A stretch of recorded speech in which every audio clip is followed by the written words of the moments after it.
నమస్కారం. మన భారత న్యాయ వ్యవస్థ నిర్మాణం ఎలా ఉంటుంది? మన ప్రజాస్వామ్యంలో దాని పాత్ర ఎంత కీలకం? ఈ విషయాలన్నింటినీ ఇప్పుడు మనం వివరంగా తెలుసుకుందాం. ఒక దేశాన్ని నడిపించే రూల్ బుక్ అంటే రాజ్యాంగాన్ని ఎవరు కాపాడతారు? ఈ ఒక్క ప్రశ్నలోనే మన న్యాయ వ్యవస్థ యొక్క ప్రాముఖ్యత మొత్తం ఇమిడి ఉంది. దానికి సమాధానమే మన జ్యుడిషియరీ. సో మనం మొదటగా తెలుసుకోవాల్సింది ఏంటంటే మన న్యాయ వ్యవస్థ యొక్క అతి ముఖ్యమైన పాత్ర అదేమిటంటే రాజ్యాంగానికి సంరక్షకుడుగా ఉండటం. అంటే దేశం యొక్క మౌలిక సూత్రాలు ఎప్పుడూ ఎక్కడ దెబ్బతినకుండా చూసుకోవడమన్నమాట. భారత న్యాయ వ్యవస్థకు ఈ మూడు స్తంభాలలాంటివి. మొదటిది చట్టాలకు సరైన అర్థం చెప్పడం. రెండోది దేశ అత్యున్నత చట్టమైన రాజ్యాంగాన్ని కాపాడటం. ఇక మూడోది అన్నిటికన్నా ముఖ్యమైనది ప్రతి ఒక్కరికీ న్యాయాన్ని అందించడం. అయితే న్యాయ వ్యవస్థ ఒంటరిగా పనిచెయ్యదు. ఇది ప్రభుత్వంలోని 3 భాగాల్లో ఒకటి. శాసనసభ చట్టాలు చేస్తే కార్యనిర్వాహక వర్గం వాటిని అమలు చేస్తుంది. మరి ఈ రెండూ తమ హద్దులు దాటకుండా చూసేదే న్యాయ వ్యవస్థ. ఈ బ్యాలెన్సే మన ప్రజాస్వామ్యానికి అసలైన రక్షణ. సరే, మరి ఈ న్యాయ వ్యవస్థ నిర్మాణం ఎలా ఉంటుంది? భారతదేశంలో కోర్టులు ఎలా పనిచేస్తాయి? ఈ మూడంచెల వ్యవస్థ ప్రతి ఒక్కరికీ న్యాయాన్ని ఎలా అందుబాటులోకి తెస్తుందో చూద్దాం. భారతదేశంలో న్యాయ వ్యవస్థ అంతా ఒకే గొలుసుకట్టులాంటిది. దీన్నే మనం ఏకీకృత న్యాయ వ్యవస్థ అంటాం. అంటే గ్రామస్థాయి కోర్టు నుంచి ఢిల్లీలోని సుప్రీంకోర్టు వరకు అన్నీ ఒకే వ్యవస్థలో భాగం. దీనివల్ల లాభమేంటంటే కింద కోర్టిచ్చిన తీర్పు నచ్చకపోతే పైకోర్టులో అప్పీల్ చేసుకునే అవకాశం ఉంటుంది. చూడండి, ఈ పిరమిడ్ మన న్యాయ వ్యవస్థను ఎంత చక్కగా చూపిస్తుందో. అట్టడుగున జిల్లా సబార్డినేట్ కోర్టులుంటాయి. ఎక్కువ కేసులు ఇక్కడే మొదలవుతాయి. మధ్యలో రాష్ట్ర స్థాయిలో హైకోర్టులుంటాయి. ఇక అన్నిటికన్నా పైన శిఖరాగ్రంలో దేశ అత్యున్నత న్యాయస్థానం భారత సుప్రీంకోర్టు ఉంటుంది. ఇప్పుడు మనం ఆ పిరమిడ్ పైభాగానికి వెళ్దాం. అంటే సుప్రీంకోర్టు దగ్గరికి. మరి దేశంలోనే అత్యున్నత న్యాయస్థానంగా దానికి ఎలాంటి ప్రత్యేక అధికారాలు ఉంటాయో చూద్దాం. సుప్రీంకోర్టుకు ఉన్న మొదటి ప్రత్యేక అధికారం ప్రాథమిక అధికార పరిధి. అంటే కొన్ని రకాల కేసులను వేరే ఏ కోర్టు విచారించదు, నేరుగా సుప్రీంకోర్టే విచారిస్తుంది.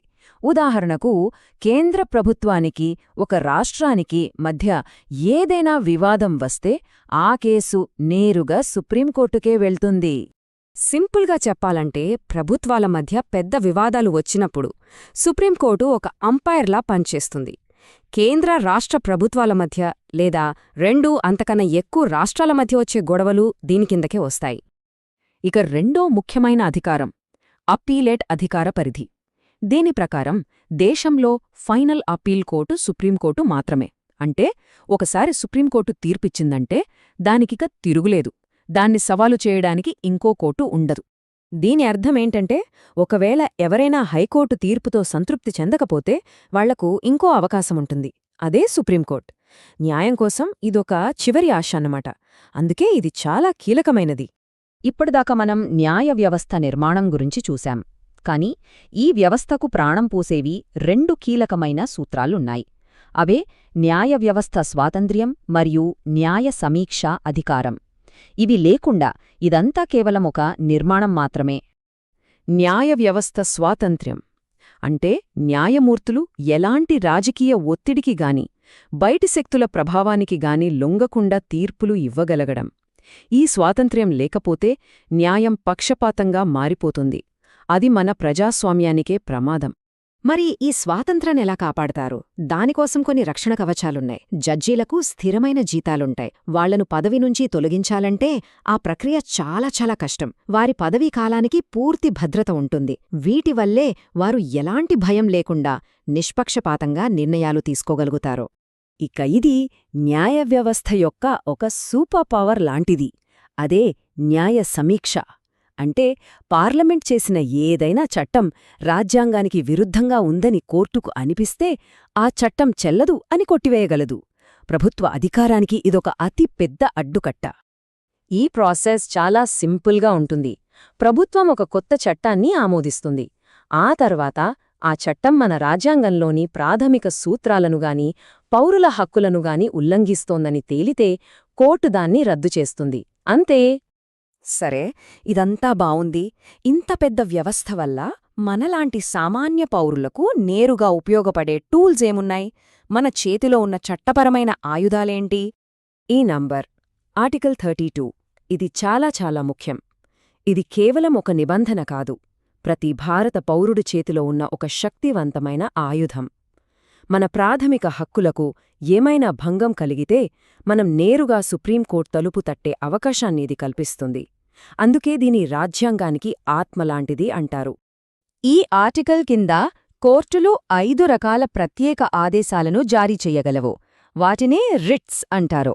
ఉదాహరణకు హెబియస్ కార్పస్ అనే రిట్ ద్వారా అక్రమంగా అరెస్టైన వ్యక్తిని వెంటనే కోర్టు ముందు హాజరుపరచమని ఆదేశించవచ్చు.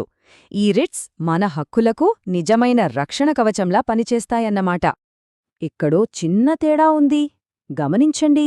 సుప్రీంకోర్టు ఆర్టికల్ 32 ప్రకారం కేవలం ప్రాథమిక హక్కుల ఉల్లంఘనపై మాత్రమే రిట్స్ జారీ చేస్తుంది. కానీ హైకోర్టులు ఆర్టికల్ 226 ప్రకారం ప్రాథమిక హక్కులతో పాటు ఇతర చట్టపరమైన హక్కుల కోసం కూడా రిట్స్ జారీ చేయగలవు. అంటే ఈ విషయంలో హైకోర్టుల పరిధి ఇంకాస్త విస్తృతమైనది. ఇక ప్రజాప్రయోజన వ్యాజ్యం అంటే PIL, ఇది మన న్యాయ వ్యవస్థలో ఒక విప్లవాత్మకమైన మార్పు. దీని ద్వారా సమాజ శ్రేయస్సు కోసం ఏ పౌరుడైనా కోర్టుకు వెళ్లొచ్చు. దానికోసం వాళ్లు ప్రత్యక్షంగా బాధితులు కానవసరం లేదు.